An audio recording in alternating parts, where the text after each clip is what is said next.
Good morning students. SBD school की online क्लासों में आप सभी का वेलकम है। तो बेटा हमने चैप्टर नंबर फर्स्ट स्टार्ट कर रखा था जिसका नाम था मृदा, खनिज और चट्टानों का अपक्षय और मृदा निर्माण। तो हम उसका सेकंड लास्ट टॉपिक पढ़ रहे थे जिसका नाम था चट्टानों का अपक्षय। चट्टानों का अपक्षय का मतलब होता है कि चट्टानों का टूटना, और चट्टानों के टूटने का जो कारण होते हैं वो तीन प्रकार के कारण हमने पढ़े थे।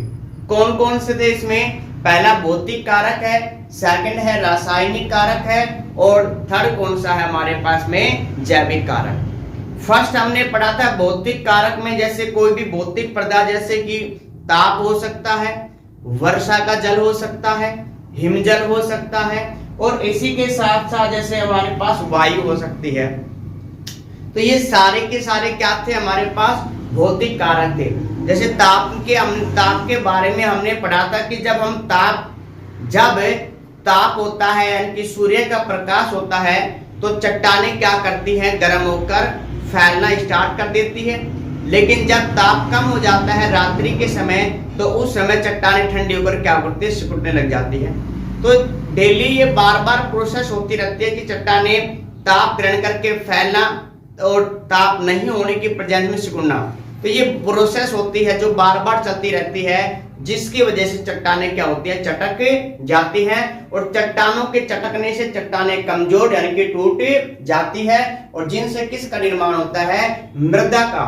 यानी कि मृदा का नहीं कह सकते हैं, मृदा के जो आवश्यक पदार्थ होते हैं, पैतृक पदार्थ होते हैं, उनका क्या होता है? निर्माण होता है। इसी के साथ हमने सेकंड डिस्कस किया था वायु। तो वायु में क्या पाए जाते हैं? धूल मिट्टी के कण पाए जाते हैं। जब वायु तेज गति से प्रवाह करती है तो वायु के साथ जितने भी छोटे मोटे जो कण होते हैं वो चट्टानों से टकराते हैं और किसका काम करते हैं? रेगमाल का काम करते हैं। किसका काम करते हैं? रेगमाल का काम करते हैं। और रेगमाल के घसने की वजह से जो चट्टानें होती हैं वो पाउडर में छोटे छोटे कणों में परिवर्तित हो जाती है। इसी के साथ मृदा का जो सेकंड कार्य होता है कि वायु का जो सेकंड कार्य होता है कि जो भी मृदा बनी है उसको क्या करना? अपने साथ बाहर ले जाना या हवा से उड़ा ले जाना। इसमें यानी कि जो नई निर्मित मिट्टी है उसको एक स्थान से दूसरे स्थान तक ले जाने का काम करती है कौन? वायु। इसी के साथ हमने नेक्स्ट पढ़ा था इसमें हिमजल यानी कि जो हमारे पास बर्फ के पहाड़ होते हैं जब वो टूटते हैं तो वो बड़ी स्पीड से नीचे आते हैं, तो उनके सामने आने वाले जितनी भी चट्टानें होते हैं उनको क्या कर देते हैं? नष्ट कर देते हैं, छोटे छोटे टुकड़ों में चेंज कर देते हैं। यानी कि जो हिमजल होता है यानी कि जो बर्फ होती है वो भी क्या करती है? चट्टानों को तोड़ने का काम करती है। इसके बाद है जल। तो जल में हमने पढ़ा था कि जैसे चट्टानें हैं उनमें दरार है, तो जब बरसात होती है तो उसके अंदर क्या होता है? जल आ जाता है, वर्षा का जल इकट्ठा हो जाता है। लेकिन जब पड़ता है पाला यानी कि ठंडा मौसम होता है तो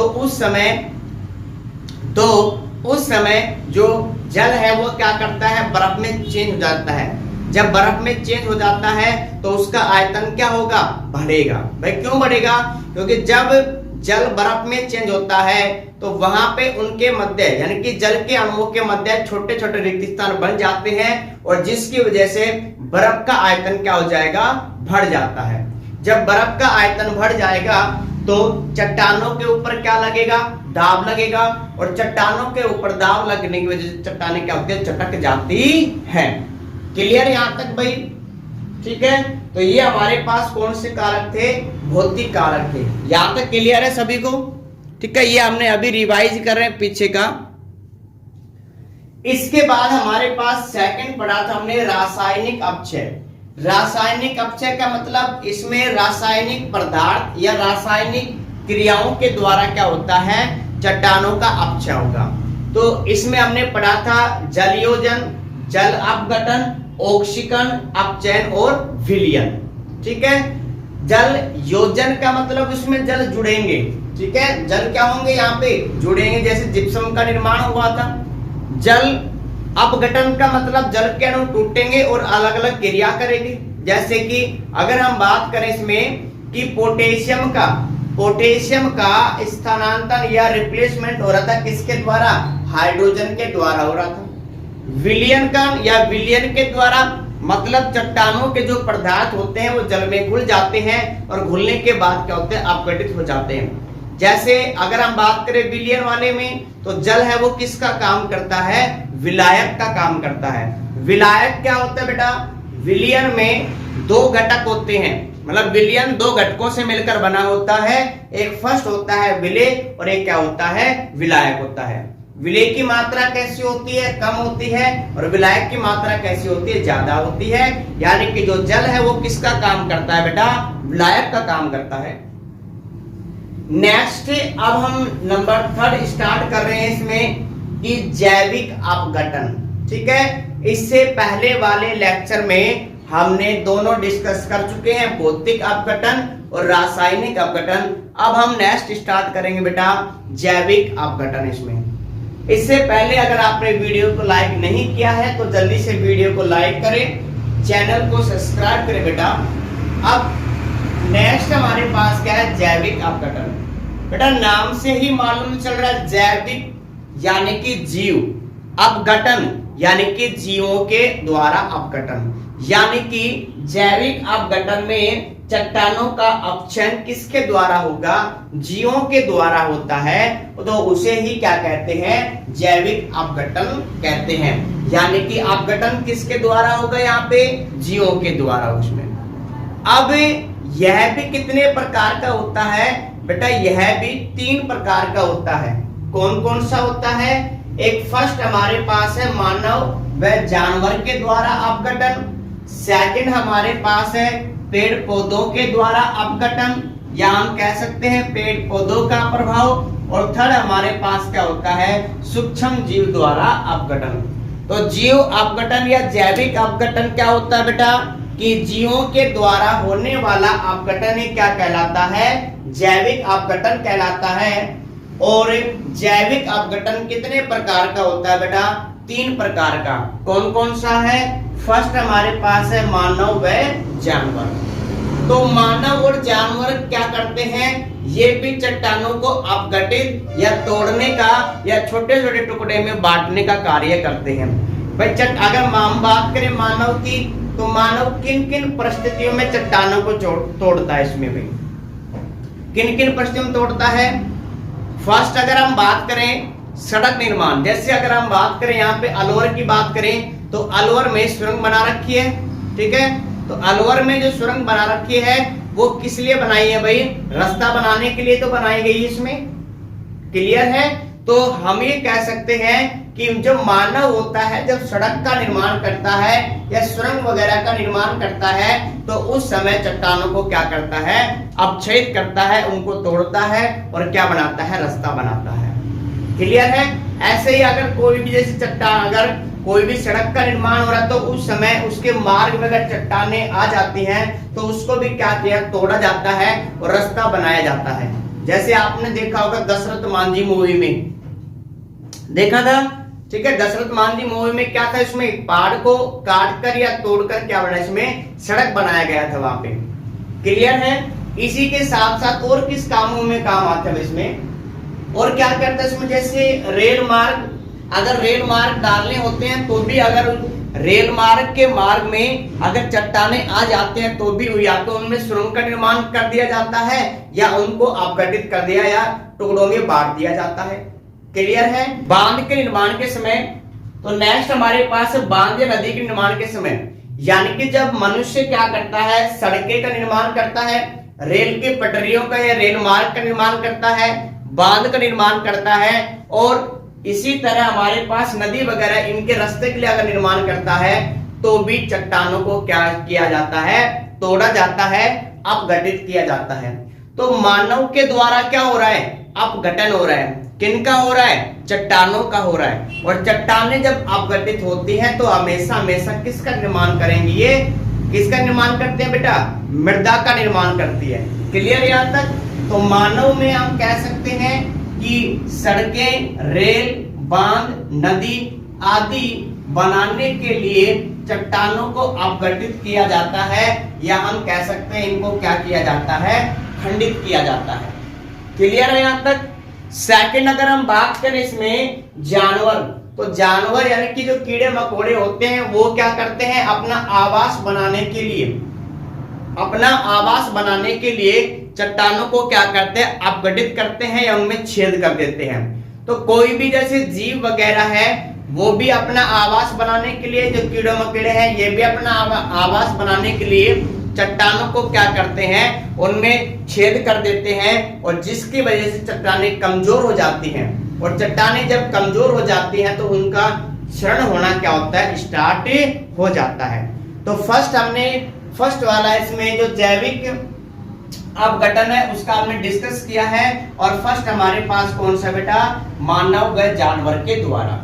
क्लियर है। सेकंड अगर हम बात करें पेड़ पौधों का प्रभाव, तो जैसे ये हमारे पास चट्टान है, ठीक है, ये किसी भी कारक की वजह से यानी कि ताप की वजह से हो सकता है या वर्षा का जल हो सकता है, उसकी वजह से इस चट्टान में क्या पड़ गई, दरार पड़ गई।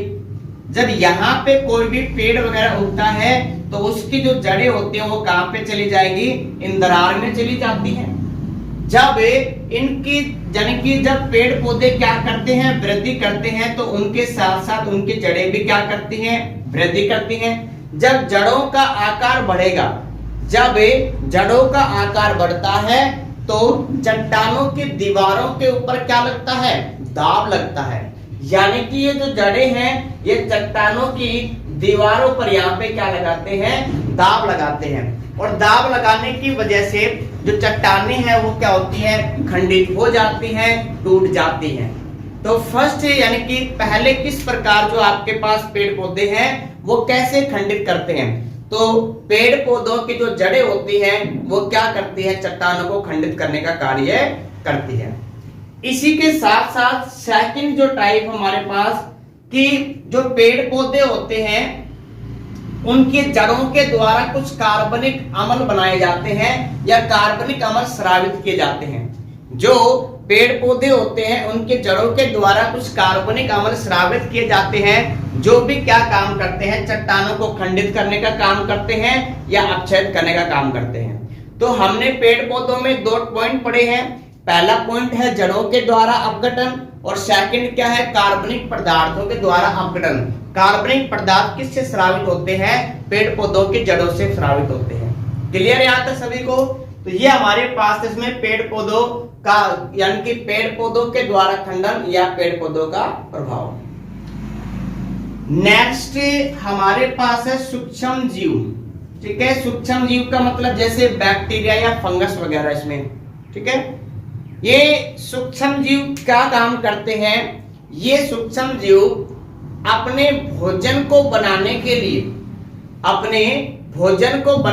लिए तो जितने भी आवश्यक पोषक तत्व होते हैं वो क्या करते हैं, खनिजों और चट्टानों से ग्रहण कर लेते हैं। ठीक है, जब ये सूक्ष्म जीव अपना भोजन बनाने के लिए जो आवश्यक पोषक तत्व होते हैं वो चट्टानों और खनिजों से प्राप्त कर लेते हैं, तो उस समय जो चट्टानों के अंदर से पोषक पदार्थ निकलने की वजह से चट्टानें खोखली हो जाती है या चट्टानों में क्या हो जाते हैं, छेद हो जाते हैं। और इन दोनों कारणों की वजह से जो चट्टानें हैं वो दुर्बल कमजोर हो जाती हैं, यानी कि वो खंडित हो जाती हैं, टूट जाती हैं, और जिसकी वजह से फिर से किसका निर्माण होता है, मृदा के पैतृक पदार्थों का निर्माण होता है।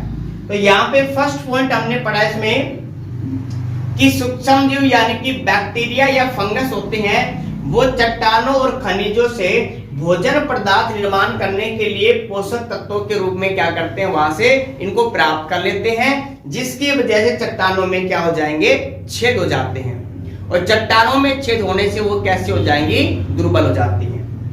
नेक्स्ट इसी का हमारे पास सेकंड पॉइंट है कि जो ये सूक्ष्म जीव होते हैं यानी कि बैक्टीरिया और फंगस होते हैं, ये पेड़ पौधे के मरने के बाद उनको सड़ा गला देते हैं, और सड़ा गलाने के बाद इन पेड़ पौधों को किसमें परिवर्तित कर देते हैं, कार्बनिक अम्ल में परिवर्तित कर देते हैं। और इसी के साथ साथ एक गैस बाहर निकलती है, कौन सी, कार्बन डाइऑक्साइड गैस। तो यहां से जो कार्बनिक अम्ल बना है ये चट्टानों को क्या करेगा, फिर से खंडित कर देगा, उनका विखंडन कर देगा, उनको तोड़ देगा इसमें। और इसी कार्बनिक अम्ल की वजह से चट्टानों के टूटने से या खंडित होने से फिर से किसका निर्माण होता है, मृदा के कार्बनिक पदार्थों का निर्माण होता है। तो यहां से हमारे पास हमने जो टॉपिक अभी पढ़ा है वो है जैविक अपघटय। ठीक है, जैविक अपक्षय इसमें। और जैविक जो अपक्षय है यानी कि जीवों के द्वारा होने वाला अपक्षय क्या कहलाता है, जैविक अपक्षय कहलाता है, जिसमें हमने 3 टाइप्स पढ़े हैं। फर्स्ट हमारे पास है मानव या जानवर के द्वारा, सेकंड हमारे पास जो टाइप है वो है पेड़ पौधों के द्वारा, और जो थर्ड टाइप है वो क्या हमारे पास सूक्ष्म जीव के द्वारा। क्लियर है यहां तक भाई? क्लियर है बेटा? लाइक करो जल्दी से, लाइक करो जल्दी से। कर दिया लाइक? शाबाश। अब ये टॉपिक हमारे पास कंप्लीट हो चुका है, यानी कि इस चैप्टर का सेकंड लास्ट जो टॉपिक था वो खत्म हो चुका है, और जिसका नाम क्या था, चट्टानों का अपक्षय। तो एक बार मैं आपको फिर से रिपीट करा देता हूं, चट्टानों का अपक्षय। तो चट्टानों का अपक्षय 3 कारकों की वजह से होता है, भौतिक कारक की वजह से, रासायनिक कारक की वजह से, और नेक्स्ट हमारे पास क्या है इसमें, जैविक अपक्षय इसमें। क्लियर है? यानी कि भौतिक कारक करेंगे तो वो क्या कहलाएगा, भौतिक अपक्षय कहलाएगा। रासायनिक अपक्षय यानी कि रासायनिक क्रियाओं के द्वारा होगा तो रासायनिक अपक्षय कहलाएगा। अगर जीवों के द्वारा होगा तो क्या कहलाएगा, जीवों का या जैविक अपक्षय कहलाएगा। क्लियर है? फिर हमने जो जैविक अपक्षय है उसको पढ़ा है, ये 3 प्रकार के होते हैं। अब नेक्स्ट इस चैप्टर का हम लास्ट टॉपिक स्टार्ट करने जा रहे हैं, और जिसका नाम क्या है, मृदा का निर्माण। ठीक है, तो इससे पहले जितने भी हमने लेक्चर पढ़े उसमें से हमने डिस्कस किया था आखिरकार मृदा का निर्माण कैसे होता है, या हम कह सकते हैं इससे पिछले वाला जो लेक्चर था उसमें भी हमने चट्टानों के अपक्षय में पढ़ा था कि मृदा का निर्माण कैसे होता है। तो मृदा का निर्माण चट्टानों के अपक्षय की वजह से होता है। अब ये चट्टानों का अपक्षय कितने कारकों की वजह से हो सकता है भाई? 3 कारक हो सकते हैं। कौन कौन से? भौतिक अपक्षय इसमें, ठीक है, रासायनिक अपक्षय और जैविक अपक्षय। यानी कि इन तीनों के द्वारा जो मृदा है यानी कि जो चट्टानें हैं वो क्या होती है, खंडित हो जाती है, अपघटित हो जाती है, टूट जाती है, और जिनकी वजह से मृदा के पैतृक पदार्थों का क्या होता है, निर्माण होता है। पैतृक पदार्थ का मतलब क्या है कि मिट्टी का निर्माण जिससे होगा, सुना ध्यान से, मिट्टी का निर्माण जिससे होता है वो पदार्थ क्या कहलाते हैं, मृदा के पैतृक कहलाते हैं। जैसे हमारे पैतृक कौन है, माता पिता है, इसी तरह जो मिट्टी है उनका निर्माण किससे होता है, जिन पदार्थों से होता है वो क्या कहलाएंगे, पैतृक पदार्थ कहलाते हैं। तो यहाँ पे हम ये पढ़ सकते हैं कि चट्टानों का जो अपक्षय है, चट्टानों के अपक्षय इन कारकों की वजह से होता है, और चट्टानों के अपक्षय की वजह से किसका निर्माण होता है, मृदा के पैतृक पदार्थों का निर्माण होता है। किसका निर्माण होता है भाई, मृदा के पैतृक पदार्थों का निर्माण होता है। पैतृक पदार्थों का क्या होता है, निर्माण होता है। क्लियर यहां तक? और पैतृक पदार्थों से फिर से इनमें कोई रासायनिक परिवर्तन होगा, और जिससे किससे निर्माण होता है, मृदा का निर्माण होता है इसमें। तो यहाँ पे जब चट्टानें अपक्षयित होती हैं तो पैतृक पदार्थ बनते हैं, डाट मिट्टी नहीं बनती है। तो बेटा यहाँ पे जैसे हमारे पास कोई भी चट्टान है, ये ऐसे है, जब इन चट्टानों का क्षरण होता है तो इनके ऊपर यानी जो इनकी मिट्टी वगैरह जो बनती है ये क्या होती है, एक परत के रूप में जमा हो जाती है ऐसे। ठीक है, तो यहाँ पे क्या मिलेगा आपको, इसमें कोई भी बारीक पाउडर वगैरह मिलेगा इसमें, यानी कि ठोस पदार्थ नहीं मिलेगा। तो चट्टानों के अपक्षय से जो मृदा के पैतृक पदार्थों का निर्माण होता है, इन पैतृक पदार्थों के जमने के बाद जो संरचना बनती है उसको हम क्या कहते हैं, रिकोलिथ कहते हैं। क्या कहते हैं, रिकोलिथ। यानी कि जब चट्टानों का अपक्षय होगा और चट्टानों के अपक्षय के द्वारा जो भी पदार्थ बनेगा उसकी लेयर बनेगी और उसको क्या कहेंगे, रिकोलिथ कहते हैं। क्लियर है? अब जैसे चट्टान के ऊपर यहाँ पे रिकोलिथ का निर्माण हुआ, अब इसके नीचे क्या पाई जाएगी? चट्टान पाई जाएगी। और वो चट्टान तो कैसी ही पाई जाएगी भाई? ठोस ही पाई जाएगी, ध्यान रखना। यानी कि जो रिकोलिथ होता है उनके नीचे ठोस चट्टानें पाई जाती है। क्लियर है यहाँ तक? इसमें ये हमारे पास क्या था, इसमें मृदा का निर्माण। अब इसके आगे हम पढ़ेंगे नेक्स्ट वाले लेक्चर में कि मृदा का निर्माण किन किन प्रक्रियाओं के वजह से होता है और कौन कौन से कारक होते हैं जिसको प्रभावित करते हैं। क्लियर है बेटा? तो ये हमारे पास टॉपिक है चट्टानों का अपक्षय, और चट्टानों के अपक्षय से किसका निर्माण होता है? मृदा के पैतृक पदार्थों का निर्माण होता है, और उससे किसका निर्माण होता है? हमारे पास मृदा का निर्माण होता है बेटा।